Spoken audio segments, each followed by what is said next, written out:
buenas tardes. Estamos el día de hoy para tratar un tema que es sumamente importante, ya que las pérdidas están para todos los seres humanos. No podemos evitar encontrarnos o habernos ya encontrado con una pérdida a lo largo de nuestras vidas, y por lo tanto el duelo es un tema totalmente actual y necesario de abordar. El duelo es una consecuencia normal, necesaria, que se produce cuando se presenta una pérdida, es decir, cuando algo que yo tenía lo dejo de tener. Existen distintos tipos de pérdida, como la física, como la pérdida de un ser querido, de alguna posición económica, de algún trabajo. Hay algún tipo de pérdida que no es reconocida socialmente. Bueno, hay muchos tipos de pérdidas que vamos a ir abordando poco a poco. El día de hoy es nada más para aclarar un poco acerca de las generalidades del duelo. El proceso del duelo permite la elaboración de la pérdida para reacomodar las actividades y roles que se tenían antes de que la pérdida se suscitara. En este caso, si una persona fallece, un familiar, todo nuestro mundo se mueve. Al moverse, nosotros dejamos de hacer actividades que anterior a la pérdida realizábamos. Nuestra personalidad cambia en cierta manera y nuestro estado de ánimo anda en un sube y baja que difícilmente podemos entender y sobrellevar. Por lo tanto, cuando nosotros hemos llegado a un punto donde el duelo ha sido procesado, ya estamos adaptándonos más a una vida normal, por así decirlo. Es decir, ese momento de quiebre ya pasó. Al ser un duelo, es un proceso doloroso, que puede llegar a ser incluso traumático, dependiendo de la forma como la pérdida se ha dado. Entonces, muchas personas algunas veces se llegan a sacar mucho de onda porque preguntan si es normal, cómo se sienten, y bueno, ahorita vamos a aclarar las fases del duelo que son más conocidas, que son las fases del duelo de Elizabeth Kubler-Ross. Y bueno, después en otros videos abordaremos otro tipo de fases por otros teóricos que también han abordado el tema del duelo. La primera fase, que no necesariamente pasa a todo el mundo, es la fase del shock. En esta fase las personas no entienden qué es lo que está pasando, es como si estuvieran viendo una película, todo les pasa de cara, y sí, es como si estuvieran en piloto automático. Reaccionan ante los estímulos, pero no de una manera consciente de lo que realmente está sucediendo, hasta después de un tiempo en el que la persona ya ha aceptado un poquito o asimilado un poquito que algo está cambiando. Pero la primera fase más aceptada por todos los tanatólogos es la de negación, que es una autoprotección al dolor causado por esta pérdida. Es una forma de fuga, un intento de huida que no resuelve la pérdida, pero solamente la posterga para que sea más fácil lidiar con ello, siempre y cuando no nos quedemos enfrascados en la fase de negación, por supuesto, ¿no? Que eso sería parte de un duelo patológico, pero eso lo hablaremos después. Entonces, esto nos permite reconocer paso a paso lo que realmente nos está sucediendo, y es muy habitual escuchar que la gente dice: no lo puedo creer, esto no está pasando, que incluso sus acciones parecerían aparentemente como si la persona siguiera viva, o como si el órgano que hemos perdido todavía está, o como si no fuera a fallecer la persona, dependiendo del tipo de pérdida que ésta se dé. Por lo tanto, es totalmente común escuchar que las personas constantemente aluden hechos que parecerían omitir la realidad de que esa pérdida se ha dado.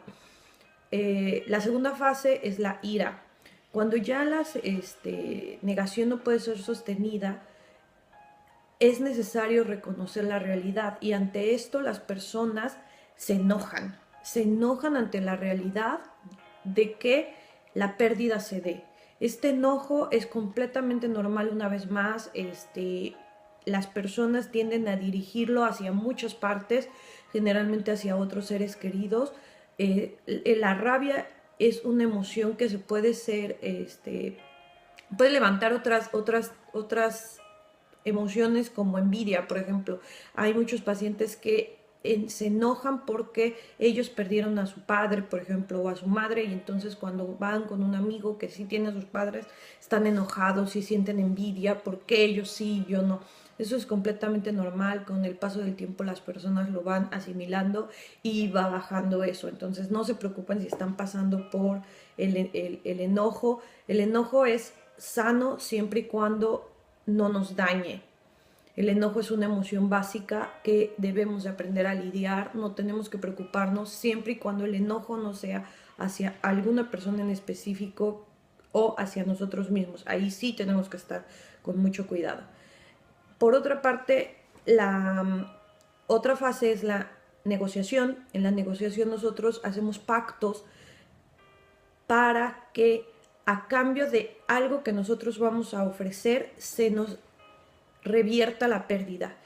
Puede ser con Dios, puede ser con nuestra religión personal, puede ser con el universo, puede ser con una pareja, puede ser con cualquier persona. El punto clave es que empezamos a hacer una especie de negociación para que no se dé la pérdida. Esto sucede generalmente con las personas enfermas, quienes empiezan a negociar. Si yo hago mi tratamiento, entonces cúrame.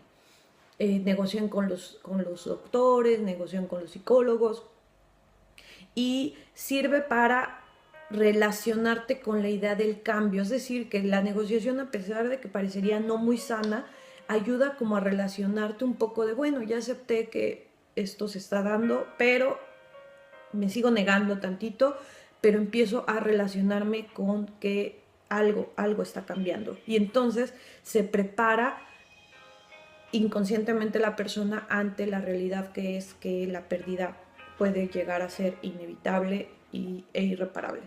Después de esto, cuando ya no queda nada más, cuando ya no me puedo negar, cuando ya no puedo pactar, cuando el enojo no es suficiente, entonces entramos en una etapa de depresión en la que las personas tienden a estar sumamente tristes por el cambio y la pérdida que esto suscitan.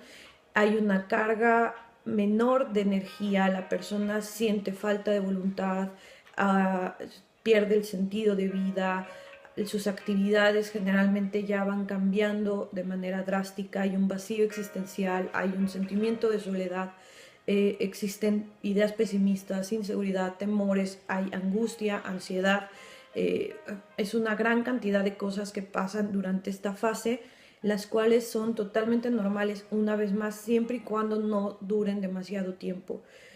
Hay que diferenciarlo de la depresión clínica.